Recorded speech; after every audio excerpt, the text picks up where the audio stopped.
Have you ever wanted to start a business, had a calling, a passion, and you weren't really sure whether you should follow through, where to begin, or even if you had the courage to go forth and do it? Well, today's guest is going to talk all about how to start a business, how to have the mindset behind it, and how to build a scrappy system to help you start being profitable early on. She's a former CEO, best-selling author, and she is here to help you create and start your next level life. Listen in. Hello, and welcome to the Hello You Show, where big dreams meet real action. Through transformative stories, a bit of neuroscience, and real conversations, this show is here to help you explore creating your next level life with authenticity and passion. I am Jessica Rice, a design techie and former engineering leader turned vision evolution coach on a mission to help other women rise up and lead a life of purpose. So get cozy and say hello again to the real you. Welcome back to the Hello You Show. My name is Jessica Rice, and I am your host. Well, today we are joined by an incredible guest. I am so excited to have her on the show with us. We've had some amazing conversations, and I know that she is going to inspire you to go forth and start pursuing your calling. Kim Rogne is a certified high-performance coach, best-selling author, and speaker with over 25 years in real estate and a decade in leadership. Her company, For the Love of, guides working moms and small business owners in achieving balance, growth, and productivity. Known for her actionable PRP model, which stands for potential, reality, and perception, Kim provides clear strategies to help clients unlock their mindset superpower and thrive at work and home. Her journey includes overcoming a traumatic accident that led her to launch her business at the age of 50 and dedicated to empowering others to live their best life for the love of life. Kim, I am so excited to have you joining us today. I know we had a lovely conversation, but thank you so much for coming on the show. Aw, Jessica, thank you so much for that beautiful introduction. I need to take you wherever I go. Well, it was definitely my pleasure, of course. So tell us, where are you joining us from today? I am in Milwaukee, Wisconsin, in the United States. Okay. How's the weather up there right now? Well, right now, as we're recording, we never know when people are listening. We are in the season of hoping that April showers bring May flowers. And it's raining here, yet cold enough almost to snow. So Okay. we just deal. Okay. Well, California's had a bit of rain right now as well. So similar. Well, I know that, a bio tells us a little touch of your story, but I would love if you wouldn't mind sharing with us just a little bit more about your background, what it is that you do, how you serve. Oh, I love it. Thank you. Well, personally, I am proud to share that I have been married to my groom of 27 years. I have two semi adulting children, two daughters. They are 21 and 23. I never want to leave them out of this story because they're a big piece of it. Professionally, you are correct. At the spry age of almost 50, I decided to pull the band aid off from being in a CEO role where I made, oh gosh, over six figures for 10 years, had a nice little salary and bonuses that were coming in, and sat down with my husband and said, hey, honey, I think I want to go and start my own business. And lucky for me, he's super supportive. Even though we have had two kids in college at the time and we had built a beautiful life based on my salary being part of our income, he trusted in the fact that I could go and build this business, as you said, for the love of. And I always get, whenever I go to conventions and they print the little name tag, they're always like, well, oh, I'm so sorry. We forgot to print for the love of and the word. Like, what are we missing? And I said, you're actually not missing anything, because my mission is, whenever you're in my space, whether you're listening, whether we're in a square on a Zoom or I'm on stage, is I just want to make sure that you are inspired and empowered and promote action so you can go live your best for the love of. You get to fill in the blank. Is that being a new business owner, being over 50? Is it being a great mama? Is it being a great executive or entrepreneur? You get to fill in the blank. And that's what I get to do now on a daily basis. So I'm a certified high performance coach. I'm a keynote motivational speaker. I'm a #1 author, which kind of accidentally happened. I didn't even plan that. And I'm on a mission. I'm on a mission to help entrepreneurial working women and moms find their voice, their clarity, and go live their big dreams. Well, I definitely love it. And you're speaking my language. You're talking to the dream, the passion, the purpose about really going after what it is that we want in our lives. But that's not a small decision. You had a big decision No. to make with moving from being a CEO into starting a business, and so many people are terrified to do that. What prompted you to make that shift? Oh gosh. Well, if I rewind a little bit, I didn't necessarily plan it. I was forced to slow down. I had a traumatic skiing accident. Um, where I was out in Breckenridge, Colorado. I was skiing with my husband and my youngest daughter. At that time, I think she was maybe 18. I know she was still in high school, 17 or 18. And I ended up falling. And in normal sisterly fashion, her older sister was back in Wisconsin in college already. She Snapchatted a picture, ha ha ha, mom's down. And we just kind of laugh at it now. But mom wasn't getting back up. And so I ended up breaking my tibia, my fibia, and my ankle, and was sent home with, after surgery and days in the hospital with a rod and screws and all these things. But what had happened was it forced me to slow down, and really reflecting back, really since I had started my real estate business career, first in sales for 15 years, then in CEO broker management, I had not slowed down. It was just constant go, go, go, 60 hours a week, lots of drama, lots of problem solving, doing what I loved. Yes, it was a great career, but at the same time, really, when you are forced to slow down, really take a look at yourself. And let's be honest, knocking on the door of being an empty nester and going to be 50 and like, what do I want for the second best of my half life? And I just decided I wanted to do something different. It was great for that season of my life. And here's how I entered it for anybody who's thinking they want to do something else. When I gave notice that I was retiring, the first thing I told myself was that there is no plan B. I didn't want to go in with a plan B or that mindset of, ooh, I could go back to a job. It was, no, girl, you have to get to work. You're going to go build this business, and there is no plan B. And your family depends on your income and your lifestyle that you built. You don't want to give up. And so that's how I entered it. January 1st, 2023, no plan B. I'm not going to pretend like it's easy, Jessica. I mean, I have my moments, don't get me wrong, because that sounds all like flowery, but the real truth of it is this is hard work. Like, I'm having to learn things that as much as I knew about business, how to read a P&L, how to hire, all of those things that we learn in the corporate executive world. Mm-hmm. I didn't know how to run an online business and attract people into my world that I don't know. I knew nothing about ClickFunnels and Instagram, and so I mean, I'm still floundering and figuring it out. This I've barely begun, Well, there's definitely so much to learn, I know, with like making a transition from corporate into running a business and, potentially starting off on your own doing that. It's not like we all have a staff to take care of everything. And I know, you're no stranger to challenges. What do you feel has helped to push you through in learning all of the pieces that you had to learn about your business? Like, what gave you that tenacity? That's such a good question. And I was thinking back when I started. So I committed to a few things. So I already mentioned the plan, plan B. I committed to one, I was in a position, and not everybody is, it all depends on the phase of your life that you're in, to immediately invest in hiring somebody as my social media director. It was small contract work, though. It was just a small amount each month that I said, I know I need this in order to leverage and help me.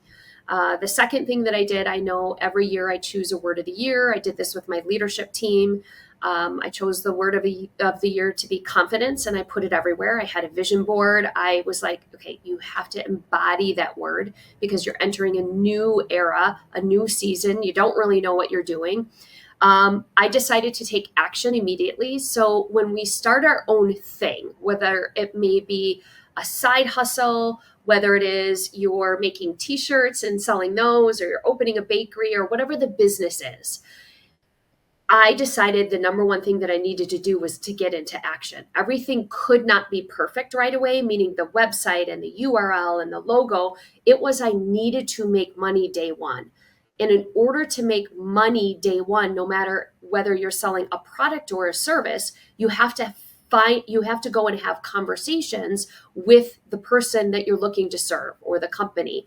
And so the first month in business, I had 37 conversations with people who I thought would be great fits to be coaching clients. So I pushed out of the comfort zone. I was like, no, go talk, go talk, go talk, worry about the logo later, so that I could create a momentum of making money immediately.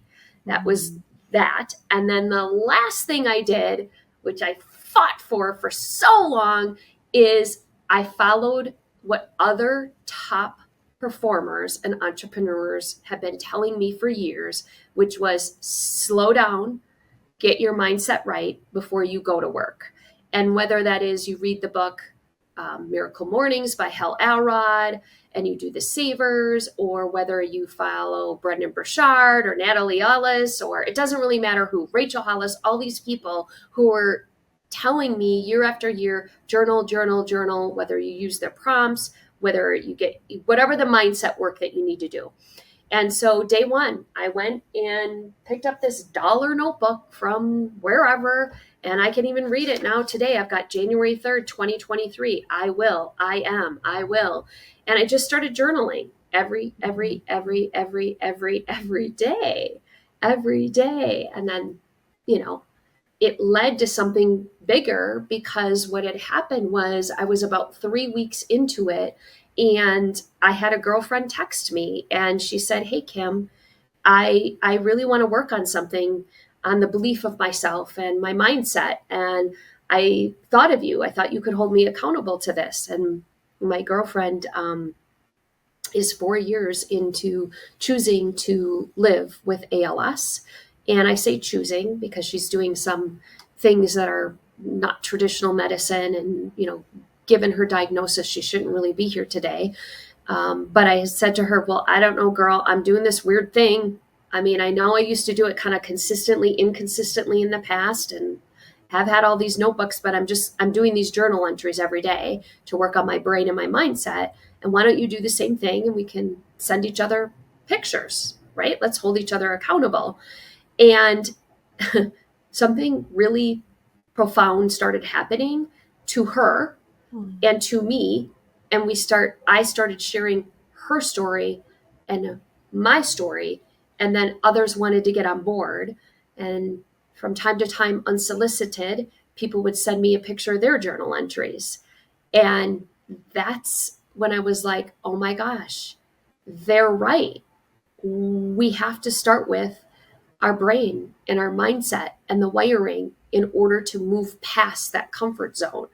And that's what we discovered. And you had mentioned my PRP model and some other things. And that's how all of that was born unintentionally.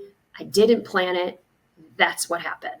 Well, it's such a moving story, hearing about how this started to transpire and to take place, and how you inspired other women to start sharing what they were going through. Because I think that sometimes too, we feel like that's a secret, right? We keep it to ourselves, and we're afraid to talk about what we're going after. Even it's like we don't want someone else to recognize our own failures potentially, or what it is that we're facing.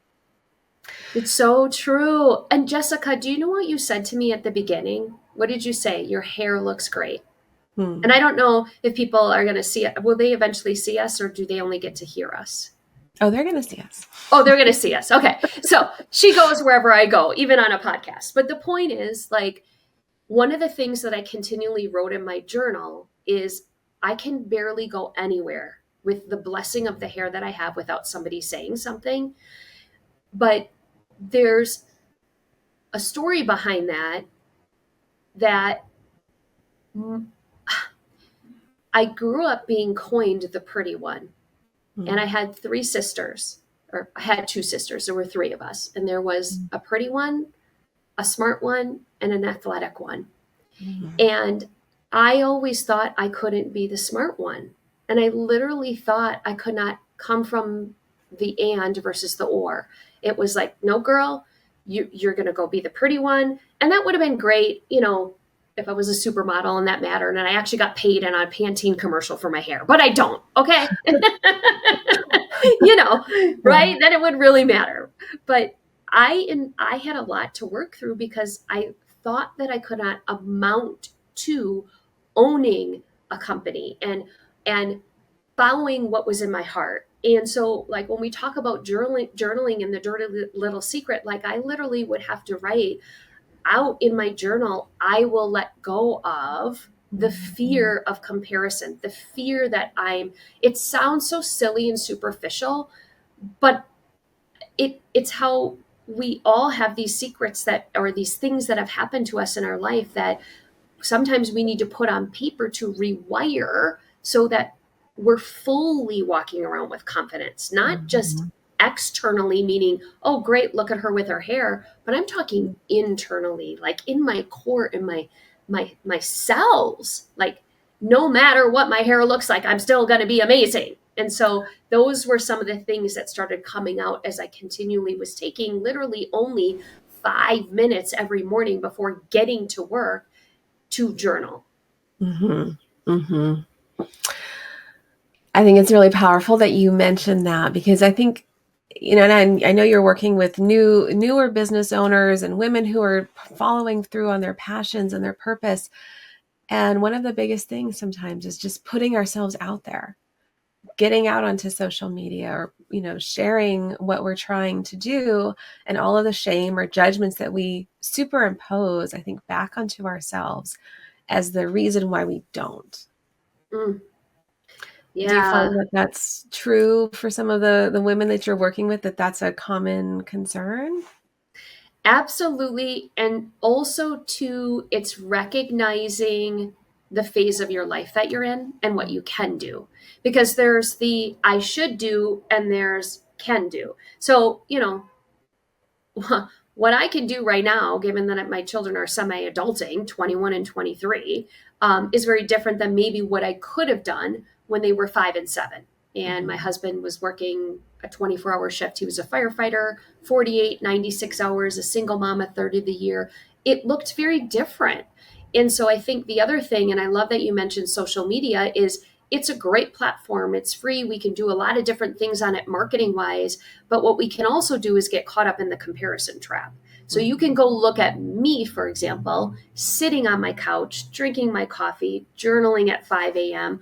Well, I didn't do that at that stage of my life. I do encourage and coach to my working moms to do that before they open their computer, so that they can get their mindset right. And because we know it only takes 5 minutes a day, but they're not doing it the same time I'm doing it. It looks very different. And so it's also just taking a step back and being honest with yourself on what can I do right now that's going to move me forward, whether that's starting a business or a side hustle or whatever it might be. It's hard sometimes to get that clarity and be really honest with yourself. Well, I love that you're mentioning the fact too that we have to find what works for us. And you're right, that comparison trap. I mean, there's a lot of beautiful people out there. There's a lot of people who are seemingly very successful, and it can start to feel like that's what the expectation is, and what's the reality. And I think that sometimes when we're looking at how do we start out, how do we even have the courage to start out? I love that word, courage. Yes. The courage. And it makes me think too, Jessica, the courage to okay, so I do work with a lot of working moms, right? And we're all Mhm. working moms, whether you work outside the home or not. But I'm talking about moms who are also running their own business. Maybe they're 100% commission, they're entrepreneurs, maybe they're running Mhm. their online business from home, they're a coach, right? Like you are, and so on.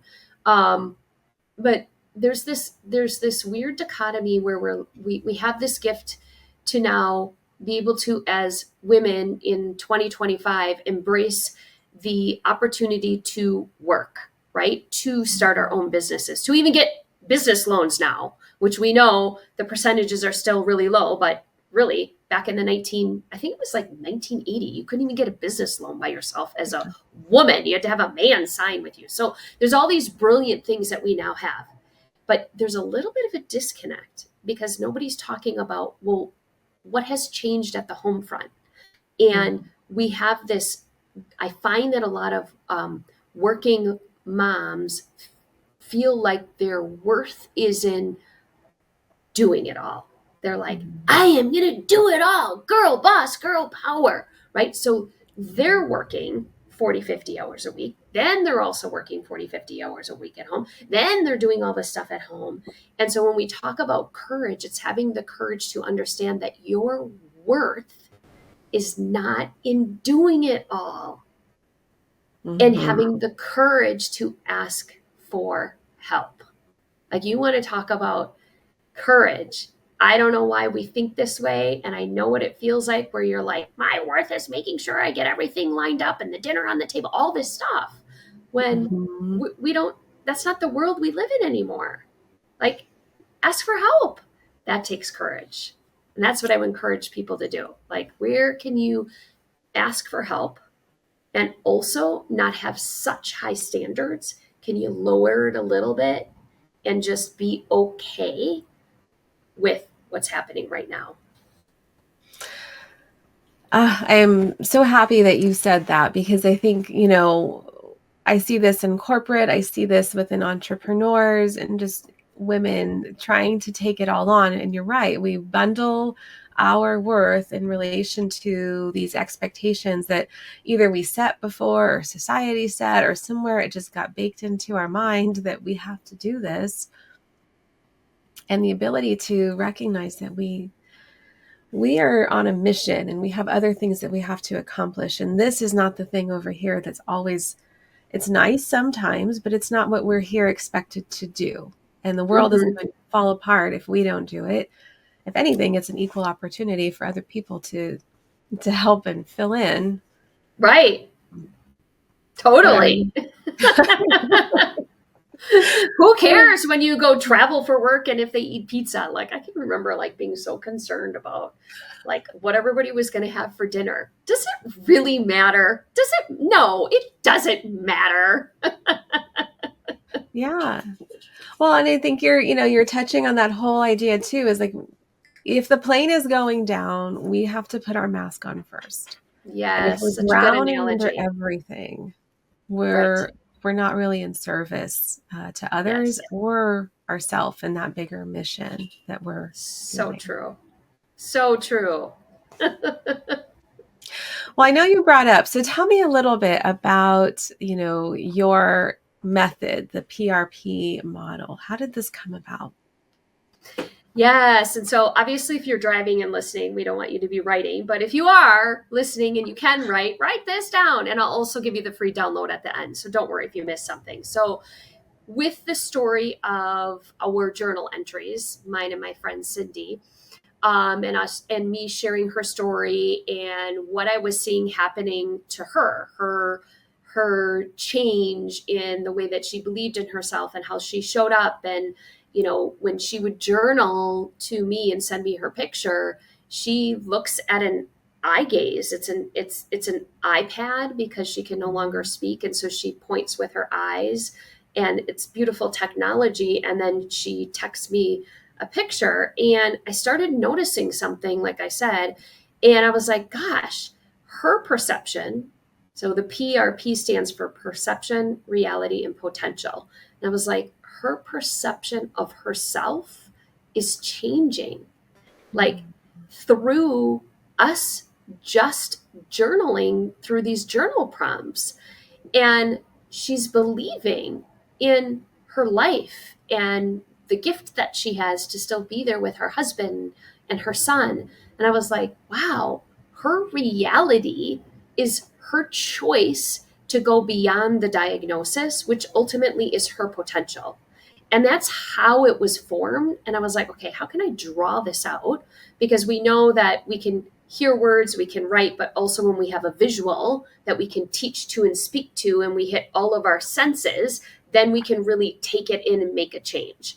And so that's where the PRP came to be, where it was like, okay, our perception is our reality and our potential. And if we flip it, right, and we go on the negative side, when we wake up in the morning, our brain every day is there to protect us. And it thinks when it tells us, hey, wait, don't do that.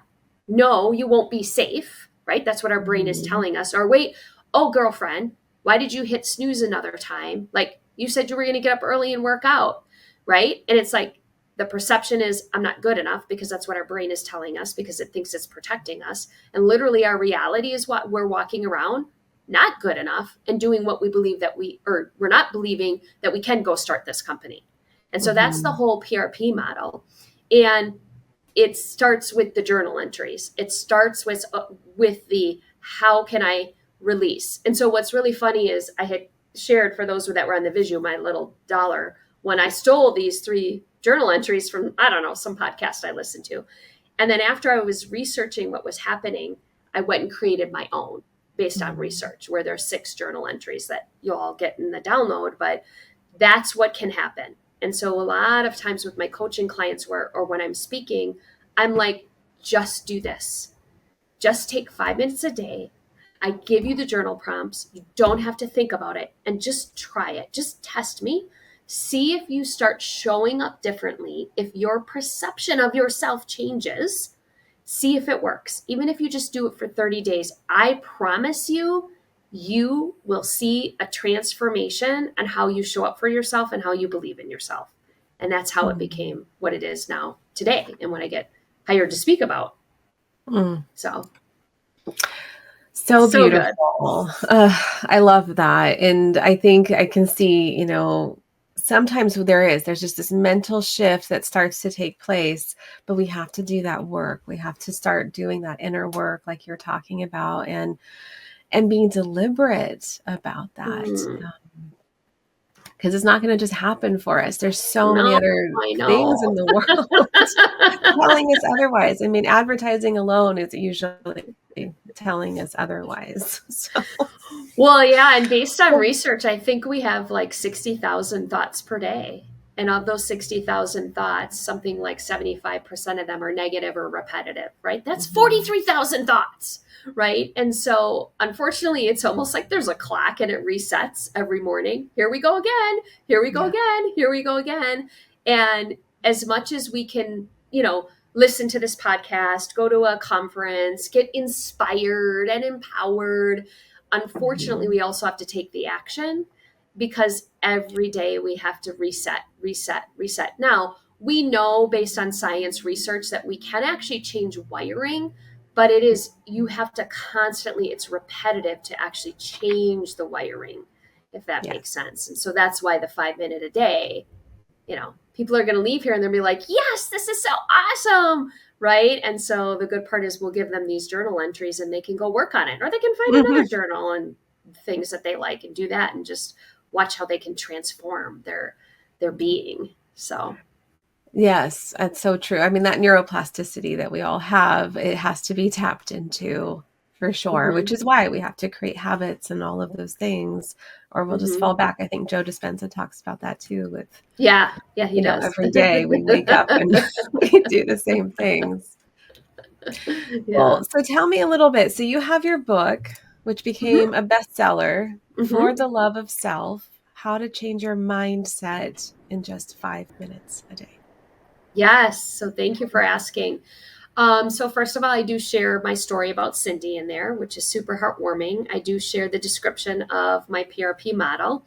And then it has 3 parts. And so the first part in the journal is your weekly setup. It's a tactical It's a tactical for entrepreneurs, business owners, anybody who is working. And it's a tactical to help you go from kind of overwhelm and clutter to really identifying what's most important in your life. And I do follow the whole big rock theory, which I don't know if Stephen Covey was the first to introduce that. But based on my research, the explanation of we have all these things to do.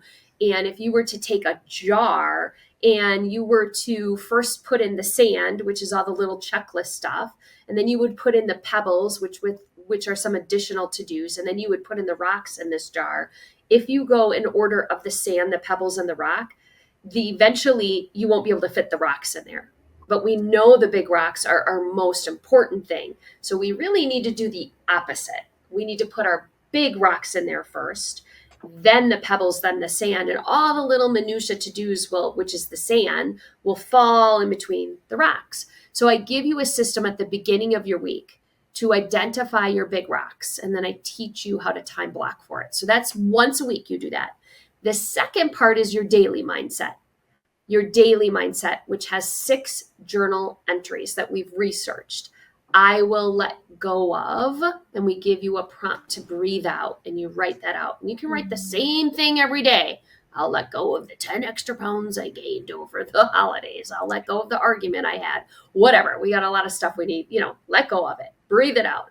Take in gratitude. I will focus on, right? We're getting our mind, body, and spirit. And then our next 3 journal entries are I get to. We write out our get to because we know when we get to versus have to, that implies opportunity versus obligation, right? And then I am, your mini little I am statement. We can write out a future statement. We can write out a word, and then I will. And so it's all the 3 that are working internal, externally, and also moving into action. So the middle part is 5 days. We're hoping you only work 5 days a week. Super hard as an entrepreneur, let's be honest. But we're giving you the 5, hoping you take some time off. And then we have an end of the week slowdown. So those are the 3 sections.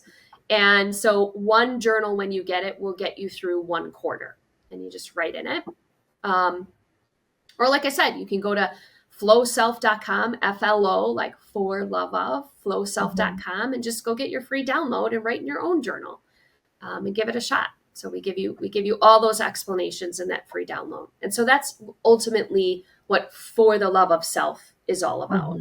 Well, you're really giving the tools that go along with the mindset change, which is awesome because sometimes we do, like you said earlier, we'll go to the conference, we'll go get inspired and we're feeling like we're on cloud 9, but then life happens and everything gets in the way and then we forget. And we wonder why we're feeling. Yeah. Like I said, consistently, I was a journaler.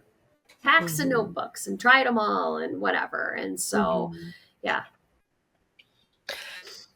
Well, so tell me a little bit about, so the women that you're working with primarily, I know you mentioned kind of work-life balance and creating systems for them to really start their businesses. But what do you feel like are some of the key points that some of the people that you're working with kind of need to know, I suppose, with yeah, that's so good. out?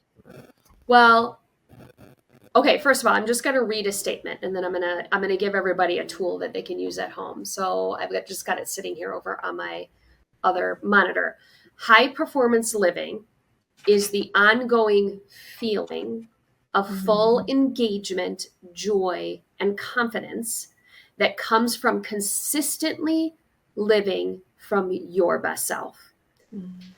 When I read that as somebody who's a high D on the disc profile, I used to be like, we ain't got time for feelings. No time for that. We got to go to work.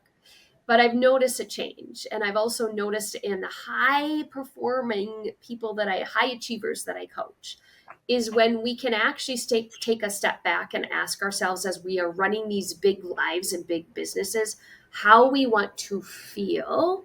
We're more connected with the goal or the action, if that makes sense.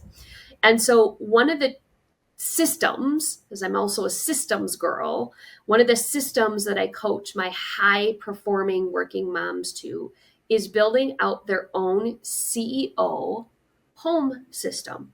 So a lot of us as CEOs running our own businesses, or maybe we're in the corporate world, we don't do everything, right? We know how to be CEOs at work. So how can we take what we do at work and bring it at home?